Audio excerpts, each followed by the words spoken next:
بسم اللہ الرحمن الرحیم۔ السلام علیکم۔ ایک نوجوان اپنی زندگی کے معاملات سے کافی پریشان تھا۔ ایک روز ایک درویش سے ملاقات ہوئی تو اپنا حال کہہ سنایا۔ کہنے لگا کہ بہت پریشان ہوں، یہ دکھ اور پریشانیاں اب میری برداشت سے باہر ہیں۔ لگتا ہے شاید اب میری موت ہی مجھے ان غموں سے نجات دلا سکتی ہے۔ درویش نے اس کی بات سنی اور کہا جاؤ اور نمک لے کر آؤ۔ نوجوان حیران تو ہوا کہ میری بات کا نمک سے کیا تعلق ہے، مگر پھر بھی لے آیا۔ درویش نے کہا پانی کے گلاس میں ایک مٹھی نمک ڈالو اور اس پانی کو پی لو۔ نوجوان نے ایسا ہی کیا تو درویش نے پوچھا اس کا ذائقہ کیسا لگا؟ نوجوان تھوکتے ہوئے بولا بہت ہی خراب اور ایک دم کھارا۔ درویش مسکراتے ہوئے بولا اب ایک مٹھی نمک لے کر میرے ساتھ اس سامنے والی جھیل تک چلو۔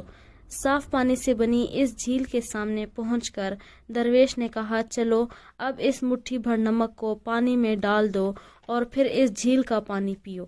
نوجوان پانی پینے لگا تو درویش نے پوچھا بتاؤ اس کا ذائقہ کیسا لگا؟ کیا اب بھی تمہیں یہ کھارا لگ رہا ہے؟ نوجوان بولا نہیں، یہ تو بہت اچھا ہے اور بہت میٹھا بھی ہے۔ درویش نوجوان کے پاس بیٹھ گیا اور اس کا ہاتھ تھامتے ہوئے بولا ہمارے دکھ بالکل اسی نمک کی طرح ہیں۔ جتنا نمک تم نے گلاس میں ڈالا تھا اتنا ہی جھیل میں بھی ڈالا ہے، مگر گلاس کا پانی کڑوا ہو گیا اور جھیل کے پانی کو مٹھی بھر نمک سے کوئی فرق نہیں پڑا۔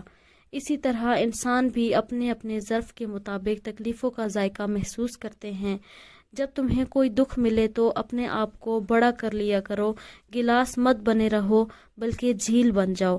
اللہ تعالیٰ کسی پر اس کی ہمت سے زیادہ بوجھ نہیں ڈالتا، اس لیے ہمیں ہمیشہ یقین رکھنا چاہیے کہ جتنے بھی دکھ آئیں ہماری برداشت سے بڑھ کر نہیں ہوں گے۔ اس کہانی سے ہمیں یہ سبق حاصل ہوتا ہے اللہ تعالیٰ کسی کے ہمت سے زیادہ کسی پر بوجھ نہیں ڈالتا۔ بے شک اللہ تعالیٰ بہت بڑا مہربان اور مددگار ہے۔